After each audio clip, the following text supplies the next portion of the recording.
దేవోక్తి కార్యక్రమాన్ని వీక్షిస్తున్న ప్రియులైన శ్రోతలందరికీ ప్రభువైన యేసుక్రీస్తు వారి శ్రేష్టమైన నామములో శుభాభివందనములు మరొకసారి మీ అందరికీ తెలియజేసుకుంటూ ఉన్నా. గత 2 వారాలు మనం దేవుని అనుగ్రహము అనే అంశాన్ని ధ్యానం చేసుకున్నాం. మొదటి భాగం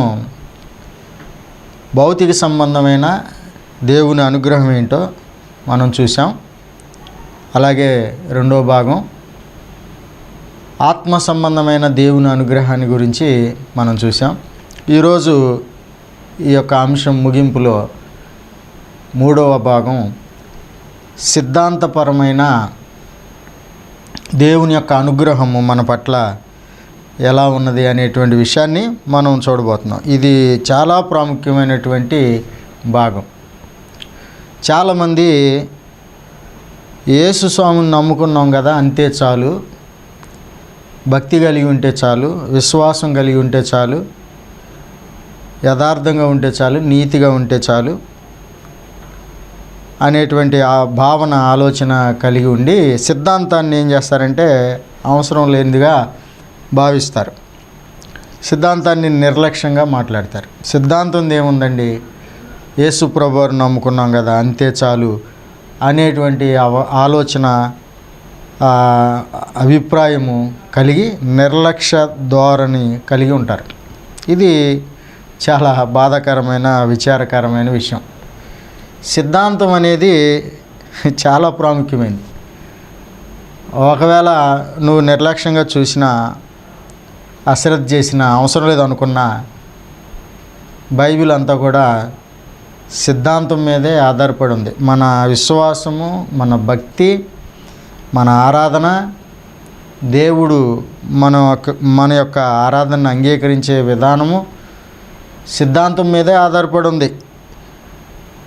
నాణ్యానికి 2 షేడ్స్ ఎలాగో, బొమ్మ బొరుసు ఎలాగో, అలాగే ఒకవైపు విశ్వాస సంబంధమైన జీవితము, మరొక వైపు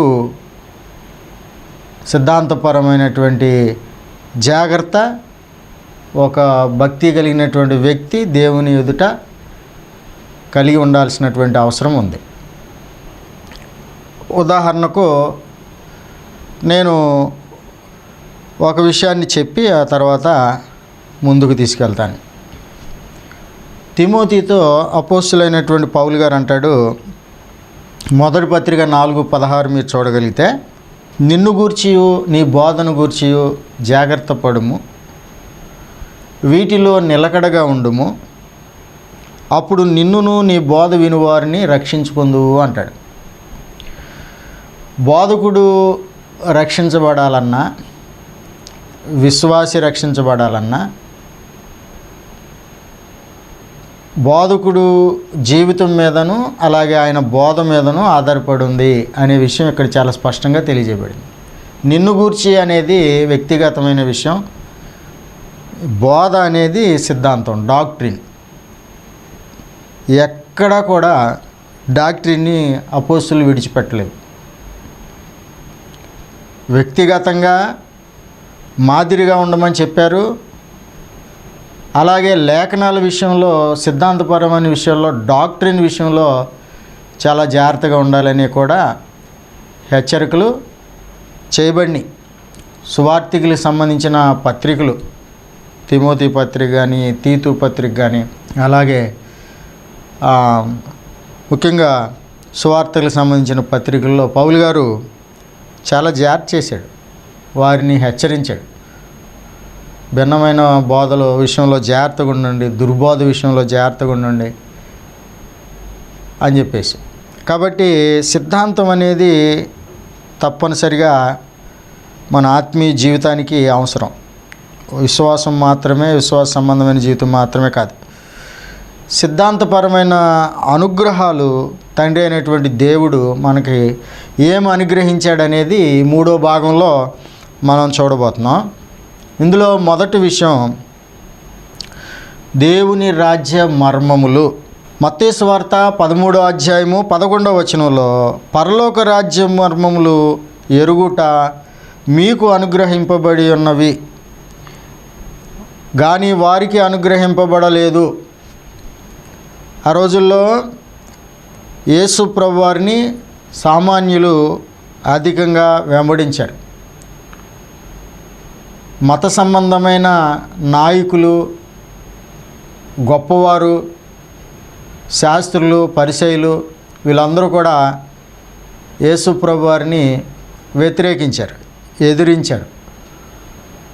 అలాంటి పరిస్థితుల్లో యేసు ప్రభువారు తన దగ్గరకు వచ్చి దేవుని జ్ఞానాన్ని నేర్చుకుంటున్నటువంటి తన శిష్యులతో మీకు కలిగిన భాగ్యం ఏంటనేది వారితో మాట్లాడిన సందర్భంలో దేవుని రాజ్య మర్మములు ఎరుగుట మీకు అనుగ్రహించబడింది అన్నాడు. వారికి అనుగ్రహించబడలేదు.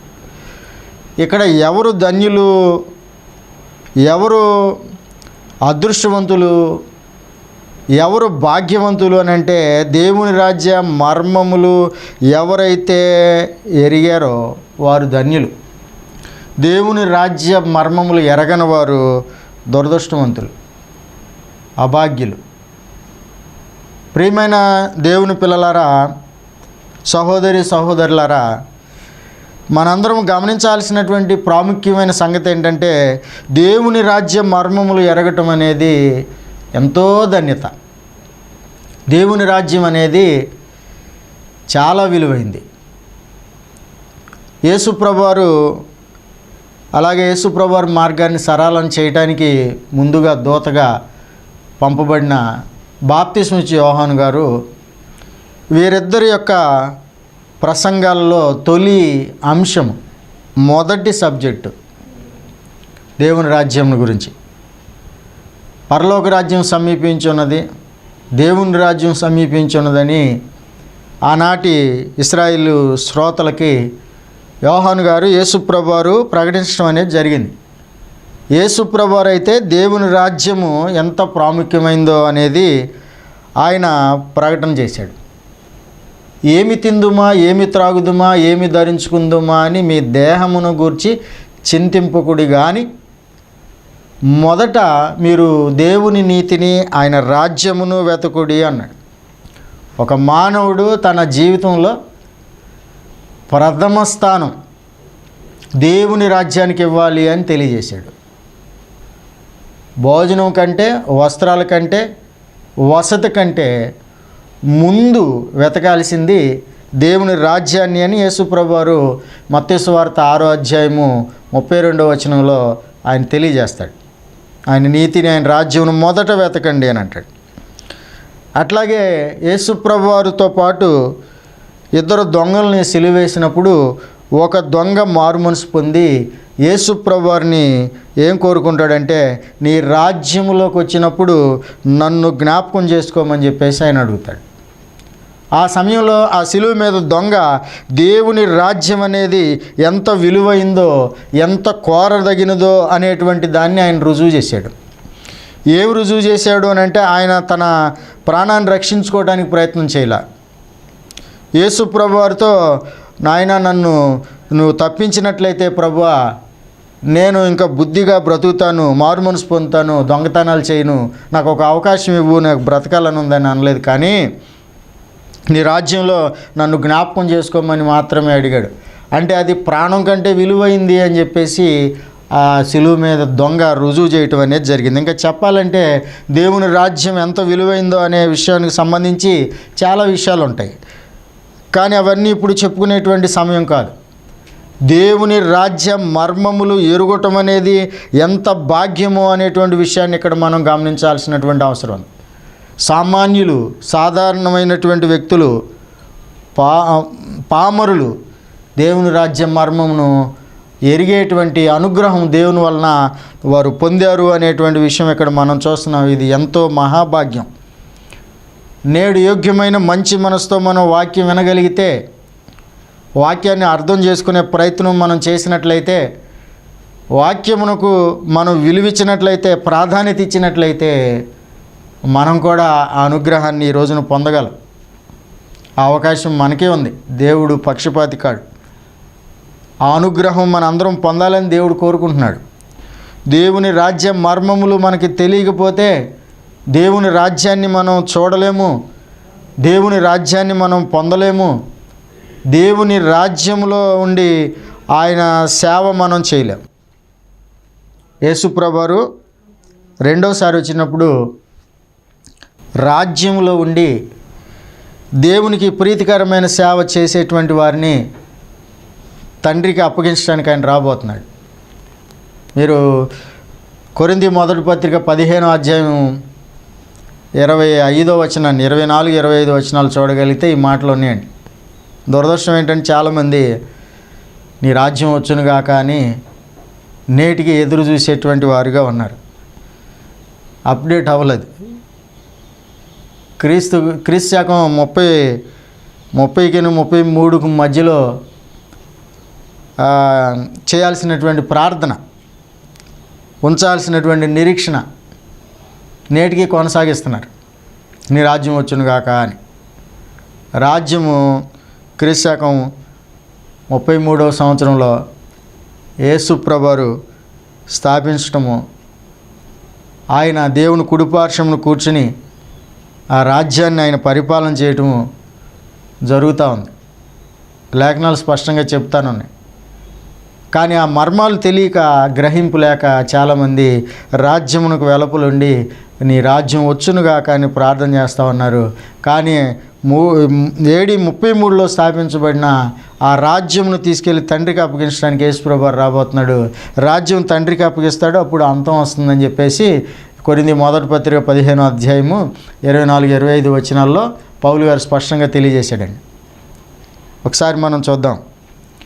24, 25 వచనాల్లో ఏముందంటే, అటు తర్వాత ఆయన సమస్తమైన ఆధిపత్యమును బలమును కొట్టివేసి తండ్రి అయిన దేవునికి రాజ్యం అప్పగించును, అప్పుడు అంతం వచ్చును అని లేఖనాలు స్పష్టంగా తెలియజేస్తూ ఉన్నాయి. దురదృష్టం ఏంటంటే ఈ యొక్క సంగతులు గ్రహించకుండా, తెలియకుండా చాలామంది వస్తాడు యేసయ్య, తెస్తాడు రాజ్యమయ్య అని అందులోకి ప్రవేశించడానికి లేఖనాలు చెబుతుంటే ఎదురు చూసేటువంటి దుస్థితిలో చాలామంది ఉండటం బాధాకరమైన విషయం.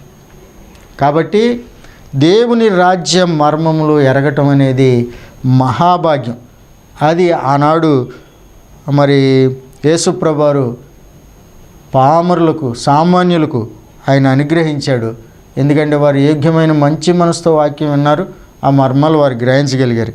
ఈ రోజున మనము దేవుని వాక్యం ముందు మనల్ని మనం తగ్గించుకుని దేన మనసు కలిగి చక్కగా వాక్యాలను మన హృదయంలోనికి చేర్చుకుంటే, మనం మంచి మనసుతో వాటిని ఆలకిస్తే రాజ్యం యొక్క మర్మం మనకి తెలిసే అవకాశం ఉంది. లేదంటే మనము రాజ్యాన్ని ఎరగక రాజ్యానికి వెలుపలుండి నశించిపోయేటువంటి దుస్థితిలో ఉంటాము. అలాగ నశించిపోవటం ఎవరి విషయంలో దేవునికి ఇష్టం లేదు. అలాగే ఆయన సేవకులు కూడా ప్రేమతో మరి అందరూ కూడా రాజ్యమును చూడాలని, రాజ్యాన్ని ఎరగాలని, అందులో ఉండి దేవుని సేవించి నిత్య జీవం పొందాలనేటువంటి ఆ యొక్క ఆలోచనతో, ప్రేమతో మరి వివరించే ప్రయత్నాలు చేస్తూ ఉన్నారు. అలాంటిదే ఈ ప్రయత్నం కూడా. సరే, ఇందులో రెండవ విషయాన్ని మనం చూసినట్లయితే, రక్షణార్థమైనటువంటి జ్ఞానాన్ని దేవుడు అనుగ్రహించాడు. దీనిని మనం పొందుకోవాలి. రక్షణార్థమైనటువంటి జ్ఞానం. లోకంలో రక్షణ పొందామని చెప్పుకునేవారు, లేకపోతే నేను ఇన్ని ఆత్మలను రక్షించానని చెప్పేటువంటి దేవుని సేవకుణ్ణి అనేటువంటి వ్యక్తి కూడా రక్షణకు సంబంధించిన జ్ఞానం లేకుండా ఉండటం చాలా హాస్యాస్పదం, శోచనీయం, బాధాకరమైన విషయం. నేను చెప్తాను ఏంటంటే ఎందుకు జ్ఞానం లేకుండా ఉన్నారనేది. రక్షణకు సంబంధించిన జ్ఞానం బొత్తిగా లేని వాళ్ళు దైవజనులుగా చాలామంది అవుతున్నారు. అలాగే వేల మందిని నడిపిస్తున్నారు, పెద్ద పెద్ద చర్చి బిల్డింగ్లు కడుతున్నారు. మరి గొప్ప గొప్ప సేవలు చేస్తున్నామనేటువంటి భ్రమలో ఉన్నారు. కానీ రక్షణ వాక్యానుసారంగా ఎలా ఒక వ్యక్తి పొందుతాడు అనే విషయాల మీద దేవుని వాక్యంతో సంబంధం లేని బోధలు చేస్తూ ఉన్నారు. దేవుని వాక్యానికి భిన్నమైన బోధలు చేస్తున్నారు. భిన్నమైన బోధ ఒక వ్యక్తి రక్షణకు సంబంధించి చేస్తున్నాడంటే అతనికి దేవుని యొక్క ఆ జ్ఞానం, రక్షణార్థమైన జ్ఞానము అతనికి తెలియదు అని అర్థం. రక్షణార్థమైన జ్ఞానము తెలియని బోధకుడు ఎవరిని రక్షించలేడు. రక్షణార్థమైన జ్ఞానము లేని ఒక విశ్వాసి తను రక్షణ పొందానని భ్రమలో ఉంటాడేమో కానీ నిజానికి రక్షణ పొందగలిగే అవకాశము లేదనేటువంటి విషయము గమనించాల్సినటువంటి అవసరం ఉంది. ఉదాహరణకి నేను మీకు ఒక విషయం చెప్తాను. యేసు ప్రభువారు ఒక మానవుడు రక్షణ పొందటానికి అపోస్తులు ఏం చేయాలో చెప్పాడు. అలాగే అపోస్తులు ఎదుట ఉన్నటువంటి అపోస్తులు వాక్యం విన్నటువంటి విశ్వాసులు ఏం చేయాలో కూడా తెలియజేశాడు. ఆయన ఏం చెప్పాడంటే, మీరు సర్వలోకమునకు వెళ్ళి సర్వ సృష్టికి సువార్త ప్రకటించుడి అన్నాడు. అపోస్తుల డ్యూటీ ఏంటంటే లోకంలోనికి వెళ్ళి సువార్త ప్రకటన చేయటం. అంటే సువార్త అంటే యేసు ప్రభువారు మన పాపాల నిమిత్తం చనిపోయాడు, అలాగే ఆయన సమాధి చేయబడ్డాడు, నూతన జీవము మనం పొందినట్లుగా, మనకి నీతి కలిగేటట్లుగా ఆయన మరణాన్ని జయించి తిరిగి లేచాడు. ఈ విషయాలు మీరు నమ్మినట్లయితే యేసుక్రీస్తునందు మీకు విమోచన, పాపక్షమాపణ దొరుకుద్దని ప్రకటించడం. పాపక్షమాపణ, విమోచన పొందడం కొరకు మీరు నమ్మాలి, బాప్తిసం పొందాలి అని వాళ్ళు చెప్పాలి. అలాగే సువార్త వినినటువంటి వ్యక్తి నమ్మాలి, క్రీస్తులోనికి బాప్తిసం పొందాలి. 1 సువార్త వినాలి, 2 నమ్మాలి, 3వది బాప్తిసం పొందాలి. ఆ తర్వాత రక్షణ పొందుతారు. ఇది లేఖనం చెప్తుంది. కానీ నేడు అనేక మంది ఏం చెప్తున్నారంటే, నమ్మి రక్షణ పొందినవాడు బాప్తిసం పొందాలంటున్నారు. మొదట నమ్మటము, 2 రక్షణ పొందటము, 3 బాప్తిసం అంటున్నారు. బాప్తిసం అనేది రక్షణ పొందటానికి ఒక పాపి అయిన మానవుడు తన విశ్వాసానికి విధేయతగా చేయాల్సినటువంటి కార్యక్రమం. నమ్మి బాప్తిసం పొందినవాడు రక్షించబడిన అనేది 1, 2, 3 అనేది క్రమం. కానీ ఆధునికంగా అయ్యగారులు ఏం బోధ చేస్తున్నారంటే, నమ్మండి, రక్షించబడండి, బాప్తిసం పొందండి అంటున్నాడు. రక్షణ పొందితే అసలు బాప్తిసంతో పనే ఉండదు. బాప్తిసం పొందితేనే రక్షణ. కాబట్టి ఈ యొక్క జ్ఞానము ప్రజలకి వినేవారికి లేకుండా పోయింది. బోధించే వాళ్ళేమో దీన్ని అక్రమంగా బోధిస్తున్నారు. అలాగూ అయ్యగారులు చెప్పినట్లుగా విని అనేక మంది మేము రక్షించబడ్డామనేటువంటి భ్రమలో ఉండిపోతున్నారు. రక్షణ పొందేసాము అని చెప్పేసి అనుకుంటున్నారు. ప్రియమైన దేవుని పిల్లలారా, రక్షణార్థమైన జ్ఞానము ఒకడు అక్రమంగా బోధిస్తున్నాడంటే ఆ జ్ఞానము ఆయనకి సరిపడా లేదు అని చెప్పేసి అర్థం. కాబట్టి దేవుని యొక్క జ్ఞానం ఏం చెబుతుందంటే, నమ్మి బాప్తిసం పొందినవాడు రక్షింపబడిన, ఇది క్రమం. నమ్మి రక్షణ పొందినవాడు బాప్తిసం పొందాలనేది అక్రమం. జ్ఞానం ఏంటో అజ్ఞానం ఏంటో మీరు గ్రహించుకోవాల్సినటువంటి అవసరం ఉంది. ఒక సందర్భంలో యేసు ప్రభువారు ఈ రక్షణార్థమైన జ్ఞానాన్ని మనకి ఇవ్వటానికి లోకానికి వచ్చాడని, దేవుడు దాన్ని మనకు అనుగ్రహించాడని లూకా సువార్త 1వ అధ్యాయము 78వ వచనంలో తెలియజేయబడింది. తన ప్రజలకు రక్షణ జ్ఞానము ఆయన అనుగ్రహించున్నట్లు ఆయన మార్గములను సిద్ధపరచుటకై నీవు ప్రభునకు ముందుగా నడుతువు. అంటే యేసు ప్రభువారి యొక్క మార్గాన్ని సరళం చేయడానికి వచ్చిన యోహాను గారి గురించి మాట్లాడే సందర్భంలో ఆయన ఎవరు మార్గం అయితే సరళం చేస్తాడో ఆయన ఏం చేస్తాడంట, ప్రజలకి రక్షణ జ్ఞానమును అనుగ్రహిస్తాడంట. తన ప్రజలకు రక్షణ జ్ఞానమును ఆయన అనుగ్రహించినట్లు అని చెప్పేసి అన్నాడు. యేసు ప్రభువారు ఈ లోకంలో దేవుని ప్రజలకు రక్షణకు సంబంధించిన జ్ఞానాన్ని అనుగ్రహించటానికి దేవుని అనుగ్రహంగా ఈ లోకానికి ఆయన పంపబడ్డాడు. కాబట్టి రక్షణకు సంబంధించిన జ్ఞానము యేసు ప్రభువారు చెప్తాడు. యేసు ప్రభువారు అపోస్తులకు చెప్పాడు. అపోస్తులు ఆదిమ సంఘానికి ప్రకటించారు. ఆదిమ సంఘము ఎలాగూ రక్షించబడ్డారో అనేది మనం జాగ్రత్తగా పరిశీలన చేసినట్లయితే, గమనించినట్లయితే, ఆదిమ సంఘములో రక్షించబడిన వారి యొక్క ఉదాహరణలే రక్షణకు సంబంధించిన జ్ఞానంగా మనం తీసుకుని ఆ మాదిరిగా ఆ ప్రకారంగా మనం రక్షణ పొందడానికి ప్రయత్నం చేయాలి.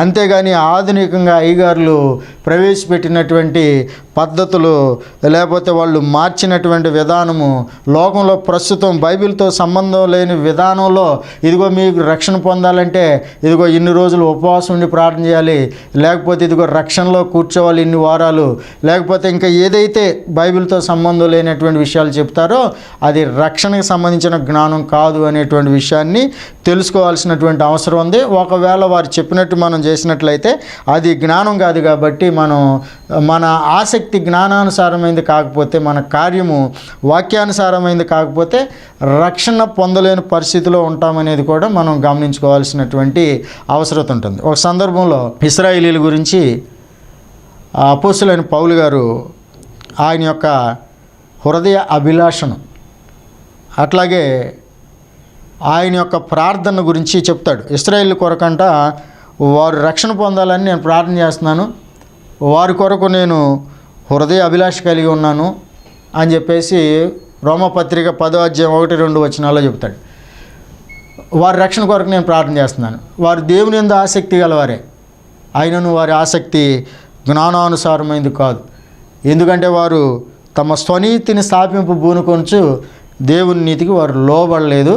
కాబట్టి జ్ఞానానుసారమైన ఆసక్తి వాళ్ళకి లేదు. కాబట్టి వారు ఆత్మలు రక్షణ పొందలేవు. కాబట్టి వారు జ్ఞానానుసారమైన ఆసక్తి కలిగి ఆత్మను రక్షించుకునే విధానం వారికి దేవుడు ఇవ్వాలని వారి కొరకు నేను హృదయపూర్వకంగా ఆశిస్తున్నాను, ప్రార్థిస్తున్నాను అనేటువంటి మాటను ఆయన తెలియజేయటం అనేది జరిగింది. కాబట్టి ప్రియులారా, రక్షణార్థమైన జ్ఞానం మనకి లేకపోతే మనము రక్షణ పొందేము అనేటువంటి ఆలోచనతో మనం ఉంటాము, కానీ రక్షణను పొందుకునే పరిస్థితి ఉండదు. యేసుప్రభు వచ్చినప్పుడు తెలుస్తుంది. అప్పుడు తెలిసిన మనం ఏమి మార్చుకోవడానికి కానీ సరి చేసుకోవడానికి కానీ అవకాశం ఉండదు.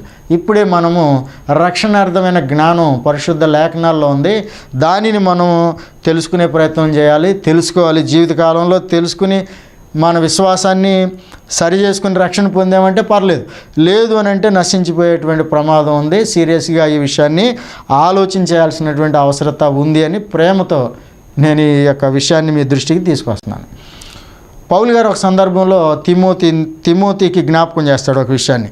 తిమోతికి రాసిన 2వ పత్రిక 3వ అధ్యాయము 14వ వచనంలో ఏమంటాడంటే, క్రీస్తు యేసునందు ఉంచవలసిన విశ్వాసము ద్వారా రక్షణార్థమైన జ్ఞానం నీకు కలిగించుటకు శక్తిగల పరిశుద్ధ లేఖనములను బాల్యం నుండి నీ వెరుగుదువు గనుక అంటాడు. తిమోతి బాల్యం నుండి రక్షణార్థమైన జ్ఞానాన్ని కలిగించే శక్తిగల పరిశుద్ధ లేఖనములను ఆయన ఎరిగి ఉన్నాడని పౌలు గారు ఆయనకి గుర్తు చేస్తాడు. రక్షణార్థమైన జ్ఞానం ఎక్కడుంది అని అంటే పరిశుద్ధ లేఖనములలో ఉంది. మనము ఏ పని చేయాలన్నా లేఖనం ఏం చెప్తుంది అనేది చూసుకోకుండా ఎవరో చెప్పారని ఆ ప్రకారం మనం చేసేసినట్లయితే అది లేఖనానుసారమైంది కాకపోతే, అది జ్ఞానానుసారమైంది కాకపోతే మనల్ని ఎవరు కూడా రక్షించలేరు. అజ్ఞానంగా మనల్ని రక్షణలోకి నడిపించానని చెప్పినటువంటి బోధకుడే రేపు దేవుని ఎదుటికి వెళ్ళినప్పుడు యేసుప్రభు అంటాడు, నిన్ను ఎనడు నేను ఎరగను అని అంటాడు. ఆయన పరిస్థితి ఎలాగుంటే ఆయన వెనక వెళ్ళిన మన పరిస్థితి ఎలాగుంటుంది అనేది కనీసం విశ్వాసులన్నా కొంచెం అప్రమత్తంగా ఉండాల్సిన అవసరం ఉంది. ఈ విషయాలు ఆలోచన చేయాల్సినటువంటి అవసరం ఉందండి. నేను విషయాన్ని మీకు తెలియజేసే ప్రయత్నం చేస్తున్నాను.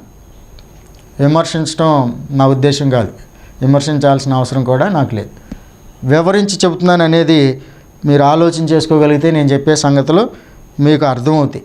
కాబట్టి ప్రియులారా, రక్షణార్థమైన జ్ఞానం పరిశుద్ధ లేఖనాల్లో ఉంది. లేఖనాలకి భిన్నంగా ఎవరన్నా రక్షణ ఎలాగూ అలాగూ అని చెప్తే వాటిని నమ్మి ఆ ప్రకారం మనం చేసినట్లయితే మనం ఆత్మ సంబంధమైన ఈ విషయంలో మోసపోతాం, మనల్ని మనమే మోసం చేసుకుంటున్నాం అనేటువంటి సత్యాన్ని మనము గుర్తించాల్సినటువంటి అవసరం ఉంది. తర్వాత మనం చూసినట్లయితే 4వది, ధైర్యంగా మాట్లాడేటువంటి శక్తిని తండ్రి అయిన దేవుడు ప్రార్థన ద్వారా అపోస్తులకి అనుగ్రహించడం అనేది జరిగింది. ఆదిమ సంఘము అపోస్తుల కొరకు వారు ప్రార్థన చేశారు. అట్లాగే వారు కూడా అపోస్తులు కూడా కోరుకున్నారు, మీరు మా కొరకు ప్రార్థన చేయండి, మేము ధైర్యంగా దేవుని యొక్క వాక్యాన్ని అనుగ్రహించే శక్తిని దేవుడు మాకు ఇచ్చేటట్లుగా మీ ప్రార్థనలో జ్ఞాపకం ఉంచుకోండి అని చెప్పేసి ఆయన అపోస్తులైన పౌలు గారు ఎఫెసీ 6:20లో మాట్లాడతాడు. తర్వాత మనం చూసినట్లయితే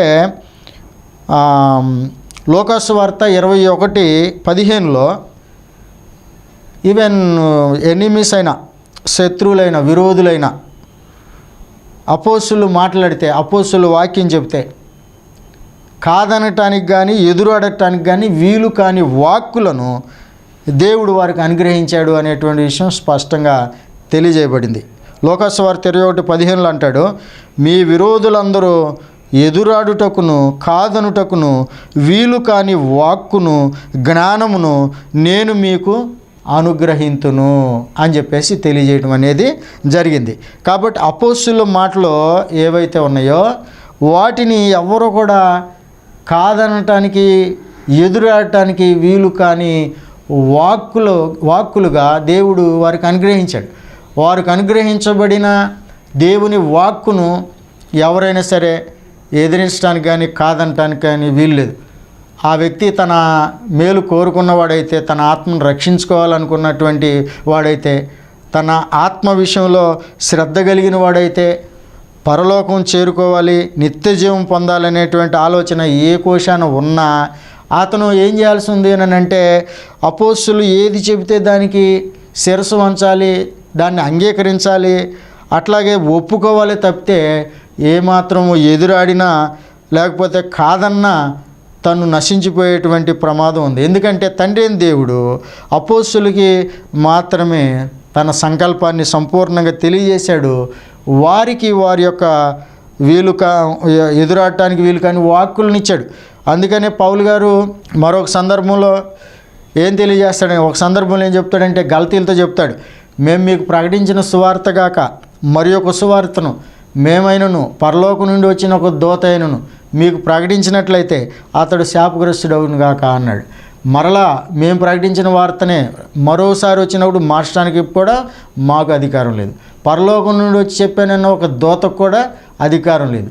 ఒకవేళ మార్చి ఎవరన్నా చెప్పినట్లయితే, భిన్నమైన సువార్త ప్రకటన చేసినట్లయితే వారు శాపగ్రస్తులు అవుతారని ఆయన హెచ్చరించడం అనేది జరిగింది. తెస్సలోనికీయులకు రాసిన 2వ పత్రిక 3:6లో అంటాడు, మా వలన పొందిన బోధన ప్రకారం కాక అక్రమంగా నడుచుకునే వారి యొద్ద నుండి మీరు తొలగిపోవాలని ప్రభువైన యేసుక్రీస్తు పేరట మీకు ఆజ్ఞాపించుచున్నాను అంటాడు. సలహా కూడా కాదు, ఆజ్ఞేది. అపోస్తుల బోధ ఆజ్ఞతో కూడింది. కాబట్టి ఆ బోధన ప్రకారం మనం ఏం చేసినా దాని వలన అపోస్తుల బోధ కానిది ఏదైనా మనం చేసినట్లయితే అందులో ప్రమాదం ఉంది. అందులో నుంచి మనం దాన్ని గమనించి తొలగిపోవాల్సినటువంటి ఆజ్ఞ కూడా మనకి చేయబడింది అనేటువంటి విషయాన్ని గమనించి మనము దేవుడు అపోస్తులకు అనుగ్రహించినటువంటి వాక్కులు ఏవైతే ఉన్నాయో వాటి పరిధిలో మన విశ్వాసము, మన భక్తి, మన ఆరాధన, మన ఆత్మ సంబంధమైన ప్రతి కార్యము ఉండేటట్లుగా జాగ్రత్త పడినట్లయితే పర్లేదు. ఒకవేళ నిర్లక్ష్యం చేసినట్లయితే మనము నశించిపోయే ప్రమాదం ఉంది అనేటువంటి విషయాన్ని మనము గమనించుదాం. తర్వాత నేను దేవుని అనుగ్రహము అనే ఈ అంశంలో 3 భాగాలు మీ ముందుకు తీసుకుని వచ్చాను. భౌతిక సంబంధమైనది, ఆత్మ సంబంధమైనది, సిద్ధాంతపరమైనది. సిద్ధాంతపరమైన విషయాలు ఈ రోజుతో నేను ముగించాలని అనుకున్నాను, కానీ సమయం సరిపోలేదు. ఇంకొక ప్రాముఖ్యమైన పాయింట్ ఉంది. దేవుని చిత్తమైతే నెక్స్ట్ వీక్ ఆ పాయింట్ నేను వివరించి ఈ అనుగ్రహము అనే అంశాన్ని ముగించడానికి ప్రయత్నం చేస్తాను. శ్రద్ధగా దేవుని మాటలు ఆలకించిన ప్రియులైన మీ అందరికీ మరొకసారి ప్రభువైన యేసుక్రీస్తు వారి శ్రేష్టమైన నామములో హృదయపూర్వకమైన శుభాభివందనములు తెలియజేసుకుంటూ ఉన్నాను. నేను చెప్పిన మాటలలో మీకేమన్నా సందేహాలు, అర్థం కాని విషయాలు ఉంటే నన్ను అడిగి తెలుసుకోవడానికి ప్రయత్నం చేయాలని ప్రేమపూర్వకంగా మీకు తెలియజేస్తూ నేను ఆప్ చేస్తున్నాను. మరొకసారి ప్రియులైన మీ అందరికీ హృదయపూర్వకమైన వందనాలు.